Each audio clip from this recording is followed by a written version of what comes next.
नमस्ते साथियों, मैं हूं मौर्य साम्राज्य का दूसरा शासक बिंदुसार। पिछली वीडियो में आप मिले थे मेरे पिता चंद्रगुप्त मौर्य से। इस वीडियो में आप जानेंगे मेरे और मेरे पुत्र अशोक के बारे में। तो चलिए शुरू करते हैं। चंद्रगुप्त मौर्य का पुत्र और अशोक का पिता था। उसका शासनकाल लगभग 298 ईसा पूर्व से 273 ईसा पूर्व तक चला। यूनानी स्रोत मुझे अमित्रघात कहते हैं, जिसका अर्थ शत्रु संहारक है। ये बात याद रखना, पेपर में पूछते हैं। वो एक ऐसा योद्धा राजा था जो अपने पिता की जीती हुई भूमि को और मजबूत बनाता गया। मैं दक्षिण में मैसूर तक मौर्य साम्राज्य का विस्तार कर चुका हूँ और मैंने अशोक को उज्जैनी का राज्यपाल नियुक्त कर दिया है। उसने चोल, पांड्य और केरल जैसे राज्यों से संपर्क स्थापित किया, हालांकि उन्हें पूरी तरह जीता नहीं।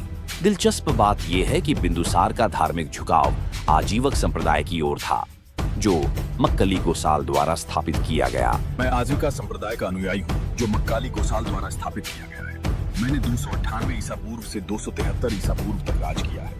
उसके दरबार में ग्रीक दूत डिमाक्स भी आए, जिन्हें सीरियन राजा एंटियोकस प्रथम ने भेजा था।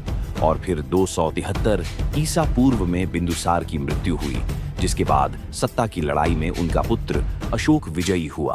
बाकी पेपर में मेरे रिलेटेड क्वेश्चन कम ही आते हैं, तो अब आप पढ़िए मेरे पुत्र अशोक के बारे में।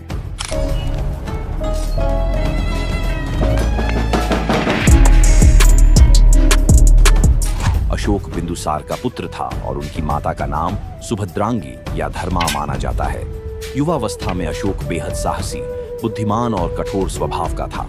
कहा जाता है कि अशोक ने अपने 99 भाइयों को मारकर सिंहासन हासिल किया, हालांकि ये संख्या प्रतीकात्मक भी हो सकती है। मैं उज्जैनी का राज्यपाल हूँ, जहाँ पिता बिंदुसार ने मुझे साम्राज्य की रक्षा के लिए नियुक्त किया। यहाँ से मैं मौर्य शक्ति को और मजबूत करूंगा, तो बने रहिए मेरे साथ। लेकिन अशोक की असली प्रसिद्धि उसकी क्रूरता से नहीं, बल्कि परिवर्तन से आई। सबसे बड़ा मोड़ आया 261 ईसा पूर्व के कलिंग युद्ध में। साथियों, 261 ईसा पूर्व चल रहा है और अब कलिंग को जीतने का समय आ गया है। कलिंग, जो आज का ओडिशा है, उस समय एक स्वतंत्र राज्य था। युद्ध इतना भयंकर था कि लगभग 1 लाख लोग मारे गए, 1.5 लाख बंदी बनाए गए और हजारों विस्थापित हो गए। लेकिन इस जीत ने अशोक को अंदर से तोड़ दिया। खून की नदियां देखकर उसके हृदय में पछतावा जागा। 261 ईसा पूर्व के कलिंग युद्ध में लाखों योद्धाओं की जान गई। ये मेरी सबसे क्रूर विजय थी, जो मुझे हमेशा सताएगी। कलिंग युद्ध के बाद अशोक ने सतना में नामक भिक्षु से दीक्षा ली और बौद्ध धर्म जहां बुद्ध ने पहला उपदेश दिया। रामग्राम स्तूप नेपाल में, केतकी स्तूप प्रयागराज के पास और अमरावती स्तूप आंध्र प्रदेश में। भौतिक विजय नहीं। उसने बौद्ध धर्म के प्रसार के लिए जबरदस्त प्रयास किए। अभी 250 ईसा पूर्व में मैंने पाटलिपुत्र में तीसरी बौद्ध संगीति बुलाई है, ताकि बौद्ध धर्म शुद्ध और संगठित हो। इस संगीति की अध्यक्षता मोगलिपुत्र तिस्स ने की। इसलिए संगीति में बौद्ध धर्म की शुद्ध की गई। गलत मत वाले भिक्षुओं को संघ से बाहर किया। त्रिपिटक की पुनः समीक्षा हुई, जिसमें धर्म, विनय और अभिधम्म को व्यवस्थित किया गया। मोगलिपुत्र तिस्स ने कठावथु नामक ग्रंथ रचा, जिसमें मतभेदों का निराकरण किया। इस संगीति के बाद बौद्ध धर्म 2 शाखाओं में बंट गया, स्थूपवाद और महासांघिक। लेकिन सबसे रोचक हिस्सा था विदेशों में बौद्ध धर्म का प्रसार। ये मेरे पुत्र महेंद्र और पुत्री संघमित्रा हैं। मैं इन्हें श्रीलंका भेज रहा हूँ, ताकि बौद्ध धर्म वहाँ फैले। आज तक श्रीलंका में थेरवाद परंपरा मजबूत है। कश्मीर और गांधार में मज्जिम और कस्सपगोत ने काम किया, जहाँ स्तूप और मठ बने। यहाँ तक कि मिस्र, मैसेडोनिया, साइरन और अलेक्जेंड्रिया के राजाओं जैसे टॉलेमी द्वितीय, एंटिगोनस और मेगास को भी धम्म का संदेश भेजा। अशोक ने लिखा, सभी धर्मों के प्रति सम्मान ही सच्चा धर्म है। ये पहली बार था जब कोई भारतीय शासक ने अंतर्राष्ट्रीय स्तर पर नैतिक विचार फैलाए। परिणाम, बौद्ध धर्म भारत से बाहर एक विश्व धर्म बन गया और आज श्रीलंका से जापान तक इसका प्रभाव है।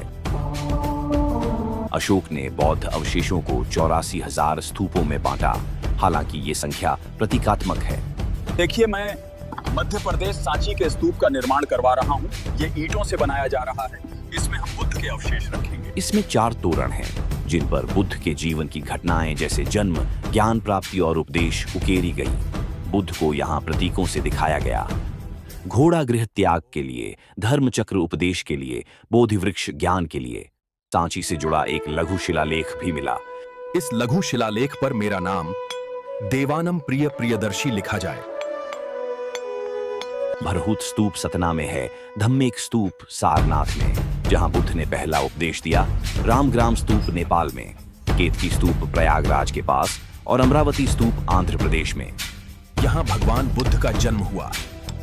मैं यह शिलालेख रुम्मिनदेई नेपाल में स्थापित कर रहा हूं। इस लुम्बिनी शिलालेख पर लिखो, मैंने बुद्ध के जन्म स्थान का सम्मान किया और कर में कमी की। लुम्बिनी शिलालेख में स्पष्ट लिखा है कि यहाँ बुद्ध जन्मे और क्षेत्र कर मुक्त है। मैं गिरनार में यह शिलालेख स्थापित कर रहा हूं ताकि धम्म और शांति मेरी प्रजा तक पहुंचे। पशुवध पर रोक भी लगा दी है। कलिंग युद्ध के बाद मैंने धम्म अपनाया। ये शिलालेख मेरी प्रजा को शांति और धर्म की राह दिखाएंगे। स्तंभ लेखों में 7 प्रमुख हैं, जैसे सारनाथ स्तंभ जिसमें 4 सिंह हैं, जो भारत का राष्ट्रीय प्रतीक है। इन अभिलेखों में अशोक का नाम नहीं बल्कि देवानम प्रिय प्रियदर्शी है। विषय जन कल्याण, अहिंसा, सहिष्णुता, धर्म महामात्रों की नियुक्ति, कुएं, सड़कें, अस्पताल बनवाना। अशोक के अभिलेख तो जैसे इतिहास की आवाज है। ये पत्थर या स्तंभों पर खुदे संदेश हैं जो धम्म के प्रचार के लिए बनवाए गए। इस शिलालेख पर मेरा धम्म लिखो, अहिंसा, सत्य और सभी धर्मों का सम्मान। ये अभिलेख पूरे भारत में फैले, उत्तर में मेरठ, पूर्व में धौली, पश्चिम में गिरनार, दक्षिण में ब्रह्मगिरी और नेपाल पाकिस्तान तक। इन्हें जेम्स प्रिंसेप ने पढ़ा और ये मौर्य प्रशासन का प्रमाण है। अशोक के प्रशासन में धर्म महामात्य नियुक्त किए गए जो नैतिकता सिखाते थे। पशु हत्या पर रोक लगाई, सभी धर्मों के प्रति समानता अपनाई। मौर्य कला में स्तंभ, गुफाएं, स्तूप जैसे सांची और सारनाथ का सिंह स्तंभ उत्कृष्ट है। जीवन के अंत में अशोक ध्यान और सेवा में लीन रहा और 232 ईसा पूर्व में उसकी मृत्यु हुई। उसके बाद मौर्य साम्राज्य कमजोर पड़ा। अगर ये वीडियो पसंद आई तो लाइक और सब्सक्राइब जरूर करें और कमेंट में बताएं, क्या आप मुझे इतिहास का सबसे महान राजा मानते हैं या नहीं। अगले वीडियो में एक बार में ही हम बौद्ध धर्म कंप्लीट करेंगे। किसी और टॉपिक पर वीडियो चाहिए तो कमेंट्स में बताएं। धन्यवाद।